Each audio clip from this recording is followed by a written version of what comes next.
বসন্তের হাওয়ায় প্রেমের রঙে রাঙা, হৃদয় জোড়ায় সুর, চাঁদের আলো জাগা। ফুলে ফুলে বিধে থাকে স্বপ্নের মিষ্টি গন্ধ, তোমার প্রেমে মেতে উঠুক জীবন ভরে আনন্দ। হ্যাঁ, কবিগুরুর লেখা এই কবিতাটির যেমন বসন্তের রঙে রাঙিয়ে দিয়েছেন, তেমনিভাবেই সকলের জীবন ভরে উঠুক বসন্তের এই দোল উৎসব। আজকের ভিডিও এই দোল উৎসবকে নিয়ে। প্রথমেই সকালে উঠেই স্নান সেরে রাধা গোবিন্দর পায়ে অর্থাৎ রাধাকৃষ্ণর পায়ে, গোপালের পায়ে আবির দিয়ে তারপরে প্রভাত ফেরির জন্য প্রস্তুত হওয়া। এই প্রভাত ফেরি দেখতে দেখতে আমরা জেনে নেব দোল উৎসব সম্পর্কে বা রং খেলা সম্পর্কে কিছু কথা। চলুন তবে জেনে নেওয়া যাক সেসব কথা। রং খেলার উৎসব দোলযাত্রা। রং আবির গোলালে জীবনকে রঙিন করে তোলার নতুন এক আহ্বান দেয় দোল।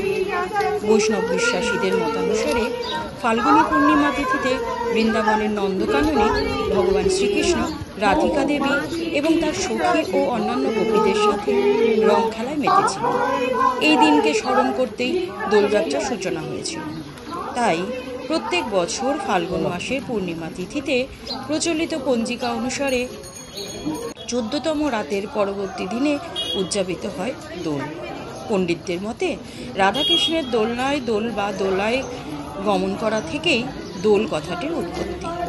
এই দিন রাধাকৃষ্ণের বিগ্রহ গুলালে স্নান করিয়ে দোলায় চড়িয়ে কীর্তন গান সহকারে সকলেই বেরিয়ে পড়েন ভক্তরা। তারপর শুরু হয় রং ছোড়া। একে অন্যকে কতখানি রাঙিয়ে তুলল সেই প্রতিযোগিতায় মাতা হয়। কিন্তু কিভাবে এলো এই দোল উৎসব? বেরিয়ে পড়েছি প্রভাত ফেরিতে। প্রভাত ফেরিতে সকলেই রং বিনিময় করা হচ্ছে, অর্থাৎ সবাই সবাইকে বিভিন্ন রঙের রং দিয়ে রাঙিয়ে তোলার চেষ্টা করা হচ্ছে। তো এরই ফাঁকে জেনে নিই কিভাবে এলো এই দোল উৎসব। অনেকেরই জানা নেই হয়তো সঠিক ইতিহাসটি। দোলযাত্রা বা হোলির সাথে মিশে আছে ধর্মের সব পৌরাণিক কাহিনী এবং লোকবিশ্বাস। আছে বিষ্ণু, দৈত্য, রাধাকৃষ্ণের প্রেমের নানা পুরাকথা। দোলযাত্রা এবং হোলিকে আমরা একই উৎসব বলে জেনে থাকি, তবে আক্ষরিক অর্থে তাদের ভিন্নতা লক্ষ্য করা যায়। স্থানভেদে এক এক বিশ্বাসে এবং নানা উপায়ে পালন করা হয় দোল এবং হোলি, কিন্তু মূল সুরটি একই। সামান্য তফাৎটি কোথায় তাহলে জেনে নেওয়া যাক। প্রভাত ফেরি শেষ করে চা খেয়ে আমরা ঘরে ফিরছি। জানবো সব কথা, ভিডিওটি দেখতে দেখতে সব কিছু জেনে নেব। তবে এরই ফাঁকে পড়ে নেব কিছু কবিতাও। এখন পড়ছি কবি রব গর্গের লেখা কবিতা বসন্ত। শীতকাল প্রায় শেষ হয়ে এলো। খোয়াইয়ের দিক থেকে হালকা একটা বাতাস আসছে। বাটিকের কাজ করা একটা চাদর গায়ের ওপর। ভোরের ঘুমের ওম সারা শরীরে মেখে নিচ্ছে নন্দিনী। শাল গাছের ফুল ঝরে পড়ছে ভুবনডাঙ্গার বাড়িটার চারদিকে। গোটা কয়েক শালিক তার মধ্যে লাফিয়ে লাফিয়ে খেলা করছে, যেন নেচে নেচে বেড়াচ্ছে। গুরুপল্লী থেকে ভাবগম্ভীর প্রার্থনা সঙ্গীত ভেসে আসছে। শান্তিনিকেতনের আর একটা দিন শুরু হলো। এমন সময় কানে এলো কে যেন ডাকছে ওর নাম ধরে, নন্দিনী, নন্দিনী, নন্দিনী, নন্দিনী, আমি বসন্ত, চোখ খুলে দেখো, আমি এসেছি তোমার কাছে। গতবার বলে গিয়েছিলাম না ঠিক সময় মতো ফিরে আসব। নন্দিনী সারা শরীর চনমন করে ওঠে। তীব্র গ্রীষ্ম, অঝোর ধারার বর্ষা, উৎসব মুখর শরৎ, ছোট্ট হেমন্ত আর নাকাল করা শীত পার করে এতদিন পর সে। নন্দিনী প্রথমে ভাবছিল যে সে স্বপ্ন দেখছে। প্রার্থনার সঙ্গীত কানে এলো যেই দূর থেকে, তখন মনে হলো যে এটা তো স্বপ্ন নয়। তাই তো প্রাণ ভরে ঘাড় নিল নন্দিনী। এইভাবেই তো সে চেনে তার চারপাশের সব কিছুকে। হ্যাঁ, এই তো সে চেনা গন্ধটা। তার প্রাণপ্রিয় বসন্ত এসে গেছে। নন্দিনী নিজের সমস্ত সত্তা দিয়ে বসন্তকে অনুভব করতে থাকে। একটা ইন্দ্রিয় হয়তো কম আছে ওর, কিন্তু তাতে কোনো কিছুই কম মনে হয় না। একাই উঠে যায় বিছানা থেকে, ওয়াকিং স্টিকটা নিয়ে জানলার ধারে এসে দাঁড়ায়। সানসেট থেকে ঝুলিয়ে দেওয়া একটা টবে সবুজ হয়ে ঝুলছিল একটা গ্রেভ আইভি লতা। হালকাভাবে হাত বুলিয়ে দেয় নন্দিনী তার উপর। পাতায় জমে থাকা শিশিরে আঙুলগুলো ভিজে গেলে নিজের কপালে, গালে, গলায় মাখিয়ে নেয় সেগুলো। প্রভাত সূর্যের হালকা একটা কিরণ এসে পড়ে ওর মুখে। একটা অদ্ভুত আনন্দে ভরে ওঠে নন্দিনীর মুখ। প্রকৃতিও যেন বিস্মিত হয়ে দেখতে থাকে ওর সৌন্দর্য। আজ এই মুহূর্তে নন্দিনী যেন প্রকৃতি, প্রকৃতিই যেন নন্দিনী। নন্দিনীর নিজের কানে যেন ভেসে আসছে ভালোবাসা মাখা তার সেই প্রিয় গানটা। ভালোবেসে সখী নিভিতে যতনে আমার নামটি লিখো তোমার মনের মন্দিরে। যেন তার পরম প্রিয় বসন্ত তাকে উদ্দেশ্য করেই গাইছে। আমার পরাণে যে গান বাজিছে তাহার তালটি শিখো তোমারও চরণ মঞ্জিরে। একাত্ম হয়ে যায় নন্দিনী। বসন্তের সাথে নিজেকে মিশিয়ে নিতে চাইছে সে প্রথম ফাল্গুনের এই শুভ লগ্নে। খুব স্বাভাবিকভাবে নন্দিনীর মুখ থেকে বেরিয়ে আসে গানের পরের অংশ। ধরিয়া রাখিও সোহাগে আদরে আমার মুখার পাখি তোমার প্রাসাদ প্রাঙ্গণে। ভালোবেসে সখী নিভিতে যতনে আমার নামটি লিখো তোমার মনের মন্দিরে। বসন্ত উৎসবের এই দিনটিতে সবাই মেতে উঠেছে আনন্দে, রং খেলায়। তাদের এই আনন্দমুখর দৃশ্যগুলো দেখতে দেখতে আমরাও চলুন তাদের সঙ্গে সেই আনন্দটা ভাগ করে নিই। হ্যাঁ, আর আনন্দ ভাগ করে নিতে নিতে জেনে নেব সেই ইতিহাস। ইতিহাস ঘাটলে দেখা যায় ভারতবর্ষের পূর্বাঞ্চলের প্রাচীন আর্যজাতি সূচনা করেছে রঙের খেলা।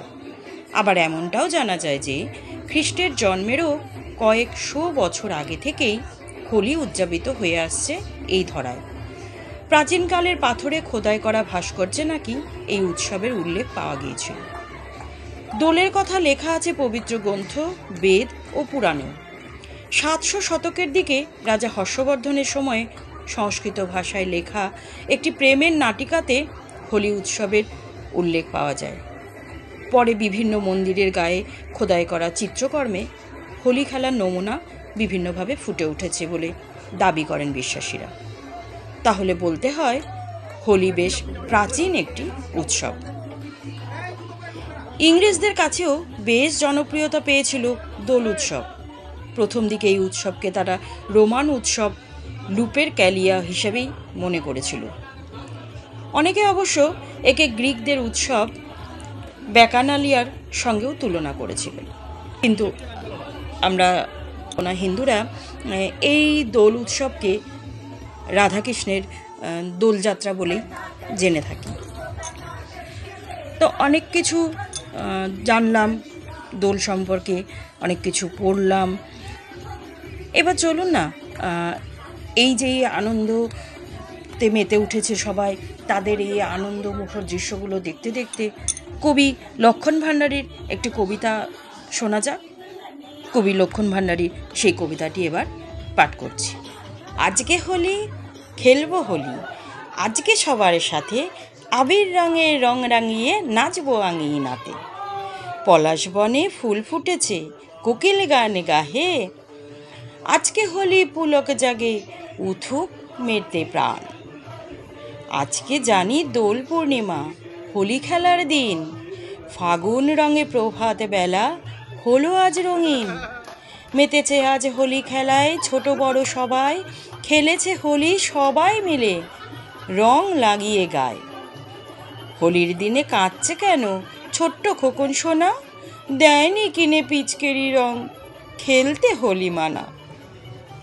দেখুন, সবাই এই যে দোল উৎসবে এমন রং মেখে এমন সুন্দর আনন্দে মেতে উঠেছে, কবিদের লেখার মধ্যেও কিন্তু আমরা সেই আনন্দ দেখতে পেয়েছি। আমি যে দুটি কবিতা পাঠ করলাম, কবি লক্ষণ ভাণ্ডারী আর একজন হয়তো অনামী কবি রব গর্গের লেখা বসন্ত কবিতা, তো দুটোতেই আমরা দেখতে পাই যে সুন্দর এক আনন্দ মুহূর্তের সাক্ষী এবং সুন্দর আনন্দের অনুভূতি যেন কবিতার মধ্যে ফুটে উঠেছে। এখানেও আমরা দেখতে পাচ্ছি, দেখুন এই ভিডিওর মাধ্যমে দেখতে পাচ্ছি, দেখুন এখানে ছোট বড় বিভিন্ন বয়সের কিন্তু সবাই এখানে রয়েছে। ভীষণভাবে রং মেখে আবিরে, প্রথমে আবির, তারপরে বিভিন্ন ধরনের রং মেখে সবাই রাঙিয়ে ওঠে। আবার দেখতে পাচ্ছি তারা গানের সঙ্গে বেশ সুন্দর নৃত্য করছে। মানে কি বলবো, ভীষণ ভীষণ আনন্দে কেটেছে তাদের সেই মুহূর্তগুলো। আর একটা কথা, আমি শিউলি সরকার, আজকে আমি দোল উৎসব আপনাদের সামনে প্রেজেন্ট করলাম। যদি আমার এই ভিডিওগুলি আপনাদের ভালো লেগে থাকে তাহলে অনুরোধ করব লাইক, কমেন্ট এবং অনেক বেশি করে শেয়ার করবেন। আমিও এই দোল উৎসবের একটা অংশ, আর তাই আমি যেহেতু আমার আনন্দগুলো আমার বন্ধুদের সঙ্গে সব আনন্দ ভাগ করে নিই, তাই এই দোলের আনন্দটাও আমার বন্ধুদের সঙ্গে এভাবেই ভাগ করে নিলাম। এরকমই আবার কোনো আনন্দ বা ঘুরতে যাওয়ার ভিডিও নিয়ে আসবো আপনাদের সামনে। আবার আসবো, বারবার আমি আসবো, কারণ বন্ধুদের ছাড়া কিন্তু আমার একদম ভালো লাগে না। তাই বারবার ঘুরে আসি আপনাদের সামনে কোনো না কোনো ভিডিও নিয়ে। আশা করব আমার এই ভিডিওগুলি আপনাদের ভালো লাগছে। আপনাদের ভালো লাগলে আরও নতুন নতুন ভিডিও করার উৎসাহ পাই, নতুনভাবে নতুন রকম কিছু করতে উৎসাহ পাই। এভাবেই আমাকে উৎসাহ জুগিয়ে যাবেন। এই দোল খেলার পরে, রং খেলার পরে স্নান করে রেস্ট নিয়ে রাতে আমাদের ছিল নৈশভোজ। তাতে ছিল ডাল, আলু ভাজা, দেখতে পাচ্ছি পটল আলুর তরকারি, মাছের কালিয়া এবং চিকেন, আর শেষ পাতে চাটনি তো অবশ্যই। তাহলে এভাবেই কেটেছে আমাদের এবার দোল উৎসব। নমস্কার, আবার দেখা হবে।